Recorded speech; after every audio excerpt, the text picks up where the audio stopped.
Hello friends and welcome back. हमारे channel में आप सबका फिर से स्वागत है। दोस्तों, पिछले वीडियो में हमने बात की थी पीएन जंक्शन यानी एक डायोड की और पीएनपी या एनपीएन यानी एक ट्रायोड या ट्रांजिस्टर की। हमने बात की थी कि कैसे एक ट्रांजिस्टर में कंडक्शन हो पाती है जब हम उसे एक एक्सटर्नल वोल्टेज सप्लाई देते हैं। अपनी उसी बात को आगे बढ़ाते हुए आइए बात करते हैं ट्रांजिस्टर की कंडक्शन की या नॉन कंडक्शन की 4 स्टेट्स की, यानी वो 4 सूरतें जो पॉसिबल हो पाती हैं जब हम किसी भी ट्रांजिस्टर में, किसी भी पीएनपी या एनपीएन जंक्शन बेस्ड ट्रांजिस्टर में एक्सटर्नल पावर सप्लाई देते हैं। तो आइए देखते हैं। अब इससे पहले कि हम बात करें अपने इस वीडियो के इस कंटेंट के बारे में, आप अपना ध्यान फोकस कीजिए एक सिंपल एग्जाम्पल के ऊपर। एक सिंपल पाइप में से पानी कैसे फ्लो करता है और हम उसे कैसे रोकते हैं, वाटर एनोलॉजी के बारे में। तो ये देखिए दोस्तों, मोटे तौर पर कंसिडर कीजिए ये एक पाइप है जिसमें से पानी एक पर्टिकुलर रेट पर बह रहा है। ये एक स्टॉपर वॉल्व है जो पानी के इस पानी के इस बहाव को कंट्रोल करता है, यानी ये डिसाइड करता है कि पानी का फ्लो आगे होगा, नहीं होगा, कम होगा या ज़्यादा होगा। ये तो सिंपल सी एनालॉजी है। हमारे अपने घरों में पानी की टंकी की मदद से हम देखते हैं कि पानी की पाइप में से पानी कैसे आता है, मोटर ऑन करते हैं पानी कैसे जाता है। उस एग्जाम्पल के तौर पे हम ये समझ सकते हैं कि ट्रांजिस्टर से कैसे कंडक्शन हो पाती है। दोस्तों, फर्ज कीजिए ये है पानी का पाइप जिसमें से पानी एक पर्टिकुलर रेट पे बह रहा है। जब ये वॉल्व, स्टॉपर वॉल्व पूरा क्लोज हो जाए, पानी को आगे चलने से रोक दे पूरी तरह से, तो पानी आगे नहीं जा सकता। यानी इस कंडीशन को कहा जाता है, या ये कह सकते हैं कि पानी की सप्लाई, पानी का फ्लो कट ऑफ हो गया है, बंद हो गया है। सिमिलरली जब ये वॉल्व बिल्कुल काम ना करे, हम इसे बिल्कुल ऊपर कर दें, यानी पानी के बहाव को फ्रीली होने दें, उस स्टेट में हम ये कहते हैं कि पानी का फ्लो सैचुरेट हो गया है, पानी फ्रीली बह रहा है। ठीक उसी तरह इस बात पर ध्यान दीजिए, वाटर एनालॉजी में पानी के इस रेट ऑफ फ्लो को करंट मानिए, इस वॉल्व की एक्शन को रेजिस्टेंस मानिए, और पानी का बहाव हो क्यों रहा है, क्योंकि 2 पॉइंट्स पर प्रेशर अलग अलग है, उस प्रेशर की डिफरेंस को वोल्टेज मानिए, तो हम समझ सकते हैं ट्रांजिस्टर की इन 4 स्टेट्स को। आइए मैं आपको एक डायग्राम की मदद से ये दोबारा समझाता हूं। इस एनालॉजी को आपने देखा, इसको अपने ध्यान में रखिए।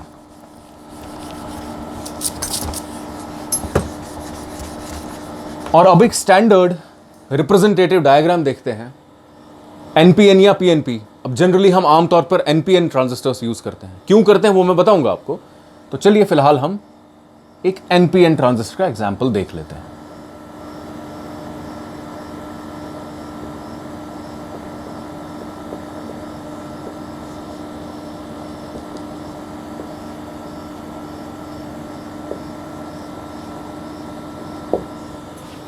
ये एक एनपीएन ट्रांजिस्टर,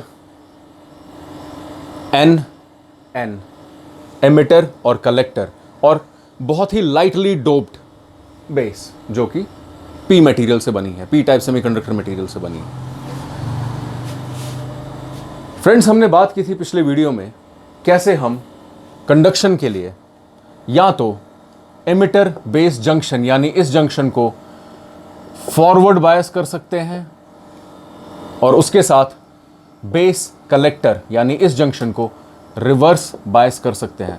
बायसिंग के बारे में हम बात कर चुके हैं बाय द वे। सो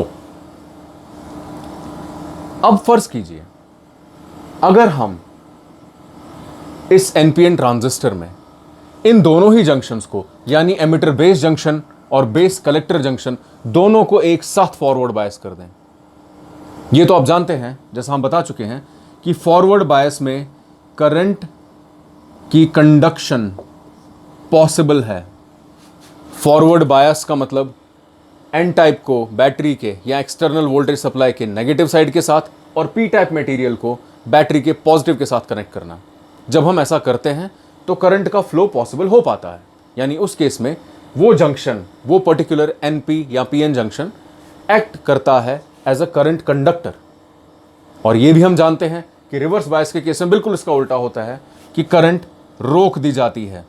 क्यों? क्योंकि डिप्लीशन लेयर जो है वो बढ़ जाता है, पोटेंशियल बैरियर जो एनपी जंक्शन के बीच में है ये बढ़ जाता है। उस केस में करंट की कंडक्शन पॉसिबल नहीं हो पाती। यानी एक पीएन जंक्शन स्टैंडर्ड तौर पे एक्ट करता है as a switch. Forward bias के केस में करंट चलेगी, रिवर्स बायस के केस में करंट नहीं चलेगी। इन बातों को ध्यान में रखते हुए अब इस सेक्शन को देखिए। अगर हम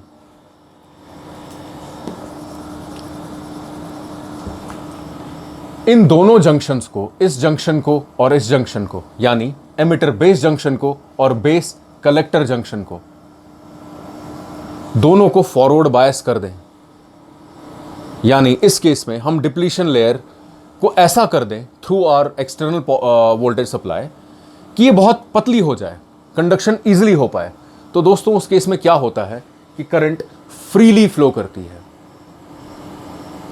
वापस उस वाटर एनालॉजी पे आइए। वहां मैंने आपको एक एक्शन दिखाया था जब हम स्टॉपर वॉल्व का एक्शन रोक देते हैं। उस केस में पानी फ्रीली फ्लो करता है, यानी जिस केस में बेस एमिटर जंक्शन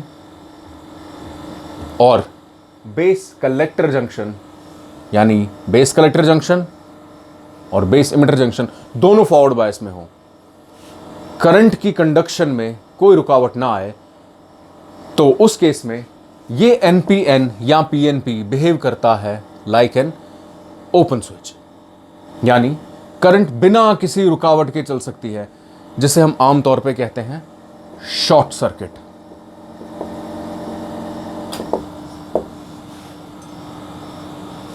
करंट को चलना है, लेकिन उस करंट के चलने से डिवाइस को कोई नुकसान नहीं होना चाहिए। हमें उस करंट का यूजेबल मतलब उठाना है। लेकिन जब वो नहीं हो पाता, करंट फ्रीली फ्लो कर रही है क्योंकि दोनों जंक्शन फॉरवर्ड बायस में है, उस केस में इसे एक शॉर्ट सर्किट मानिए। उसे कहा जाता है सैचुरेशन स्टेट, जब बेस एमिटर और बेस कलेक्टर दोनों ही जंक्शंस फॉरवर्ड बायस में हैं। ठीक इसका उल्टा, जब दोनों ही जंक्शन रिवर्स बायस कर दिए जाएं, यानी बेस एमिटर और बेस कलेक्टर दोनों रिवर्स बायस में हैं, हमने कनेक्शन ऐसे दिया हुआ है कि बेस एमिटर जंक्शन पर पोटेंशियल डिफरेंस का जो एक गैप है, जो मैं यहां रेड लाइन से दिखा रहा हूं, यह भी बढ़ रहा है और बेस कलेक्टर जंक्शन पर भी बढ़ रहा है, यानी करंट चल ही नहीं पा रही क्योंकि ये दोनों जंक्शंस रिवर्स बायस में हैं। उस केस में इसे कहा जाता है कट ऑफ, यानी ये ट्रांजिस्टर बिहेव करता है लाइक अ क्लोज्ड स्विच। अब कोई करंट नहीं चल रही, उस स्टेट को कहा जाता है कट ऑफ स्टेट। इस केस में करंट फ्रीली चल रही है, इस केस में करंट बिल्कुल नहीं चल रही। इस केस में करंट क्योंकि बिल्कुल ही फ्रीली चल रही है, यानी नेट रेजिस्टिविटी इस सेमीकंडक्टर की ऑलमोस्ट नेग्लिजिबल है। Because of some hole movement, कुछ तो थोड़ा बहुत रहता है, इलेक्ट्रॉन्स की कुछ कुछ मूवमेंट है, लेकिन वो इतनी नेग्लिजिबल है कि करंट फ्रीली फ्लो कर रही है। लेकिन कट ऑफ स्टेट में, जहां पर एमिटर की वोल्टेज बेस वोल्टेज से ज्यादा है, ये पॉइंट गौर करने लायक है दोस्तों, एमिटर की वोल्टेज बेस वोल्टेज से ज्यादा है और कलेक्टर की वोल्टेज भी बेस वोल्टेज से ज्यादा है। ये हमने पिछले वीडियो में बात की थी, कैसे बेस वोल्टेज कंट्रोल करती है कंडक्शन को, कैसे बेस वोल्टेज जो बहुत कम होती है मैग्नीट्यूड में, कंट्रोल करती है बहुत बड़ी तादाद में, जो है emitter voltage, collector voltage, conduction को कंट्रोल करती है। लेकिन कट ऑफ में ये दोनों ही वोल्टेजेस, यानी एमिटर में जितनी वोल्टेज है और कलेक्टर में जितनी वोल्टेज है, ये दोनों ही बेस वोल्टेज से ज्यादा है। इसका उल्टा होता है सैचुरेशन में, जहां पर बेस वोल्टेज एमिटर और कलेक्टर की वोल्टेजेस से ज्यादा होती है। ये हैं दो प्राइमरी स्टेट्स, जब करंट फ्रीली फ्लो कर रही है यानी सैचुरेशन, और जब करंट बिल्कुल फ्लो नहीं कर रही यानी कट ऑफ। लेकिन सिर्फ यही दो केसेस पॉसिबल नहीं है, जैसा हमने पिछली वीडियो में बात की थी। हमने ये भी देखा था कि कैसे हम एक एनपीएन या पीएनपी ट्रांजिस्टर में, इस केस में हम बात कर रहे थे एनपीएन की, कैसे हम एमिटर बेस जंक्शन को फॉरवर्ड बायस करते हैं और साथ ही साथ बेस कलेक्टर जंक्शन को रिवर्स बायस करते हैं, और इसका उल्टा एमिटर बेस जंक्शन यानी इस जंक्शन को रिवर्स बायस करते हैं और कलेक्टर बेस जंक्शन यानी इस जंक्शन को फॉरवर्ड बायस करते हैं। इन दोनों सूरतों में दो और स्टेट्स निकल कर आती हैं, फॉरवर्ड एक्टिव और रिवर्स एक्टिव। फॉरवर्ड एक्टिव वो स्टेट है जहां पर base emitter junction forward bias हो, ये जंक्शन फॉरवर्ड बायस है, और बेस कलेक्टर जंक्शन यानी ये जंक्शन रिवर्स बायस है। इस स्टेट को कहा जाता है फॉरवर्ड एक्टिव।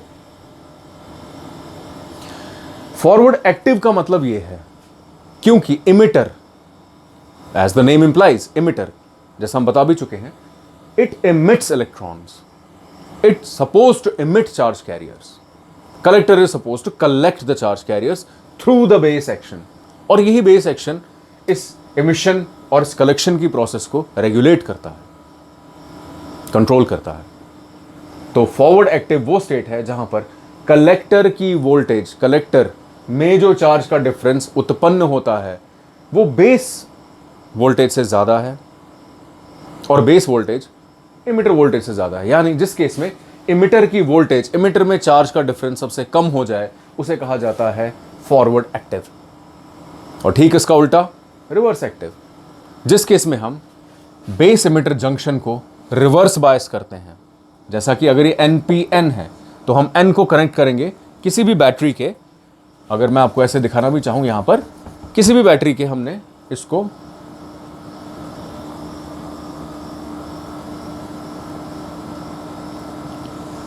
N को हमने किसी भी बैटरी के पॉजिटिव के साथ कनेक्ट कर दिया। इससे क्या हुआ, नेगेटिव साइड जो बैटरी का वो हमने कनेक्ट करा विद बेस, यानी ये जंक्शन तो हो गया रिवर्स बायस। सिमिलरली इसका बिल्कुल उल्टा हम करते हैं, P को हमने कनेक्ट किया बैटरी के पॉजिटिव साइड के साथ, N को कनेक्ट किया विद नेगेटिव साइड, यानी बेस कलेक्टर जंक्शन, इस जंक्शन को जहां बेस और कलेक्टर फ्यूज हो रहे हैं, इस जंक्शन को हमने कर दिया फॉरवर्ड बायस। यानी अब जिस लेयर से इस NPN के इस ट्रांजिस्टर की जिस लेयर से एमिशन होना है थ्रू बेस, वो हो गई रिवर्स बायस, और जहां पर कलेक्शन होना है वो होगी फॉरवर्ड बायस। इसको कहा जाता है रिवर्स एक्टिव स्टेट। इस केस में रिवर्स होता है, यानी जब फॉरवर्ड के केस में एमिटर की वोल्टेज सबसे कम थी, इस केस में बिल्कुल उल्टा होता है कि एमिटर की वोल्टेज सबसे ज्यादा होती है। यानी एमिटर की वोल्टेज ज्यादा है than base voltage, and base voltage is more than collector voltage. यानी जो चार्ज का डिफरेंस एमिटर में है वो सबसे ज्यादा है एज कंपेयर टू बेस में कितना चार्ज का डिफरेंस आया और कलेक्टर में कितना चार्ज का डिफरेंस आया। तो दोस्तों ये हैं चार स्टेट्स किसी भी ट्रांजिस्टर के कंडक्शन की, बीट NPN और बीट PNP। Saturation, free flow of current, cut off, no current flows, no conductive current flows. Forward active, जिस केस में emitter voltage is the lowest, and reverse active, in which case emitter voltage is the highest। ये तो थी चार conductive states of a bipolar junction transistor। लेकिन bipolar junction transistor transistor family का सिर्फ एक हिस्सा है, दूसरा हिस्सा होता है फील्ड इफेक्ट ट्रांजिस्टर। अब फील्ड इफेक्ट ट्रांजिस्टर क्या है, उसमें कंडक्शन कैसे पॉसिबल है, उसमें कंडक्शन के चैनल्स क्या होते हैं, ये बात करेंगे हम अपने अगले वीडियो में। उम्मीद है आपको हमारा वीडियो पसंद आया होगा। किसी भी तरह का कोई प्रश्न आपके दिल में आए, कोई भी सवाल आपके मन में उत्पन्न हो तो नीचे कमेंट्स में ज़रूर पूछिए, उसका उत्तर देने में हमें खुशी होगी। कृपया हमारे चैनल को लाइक और सब्सक्राइब ज़रूर कीजिए। Thank you.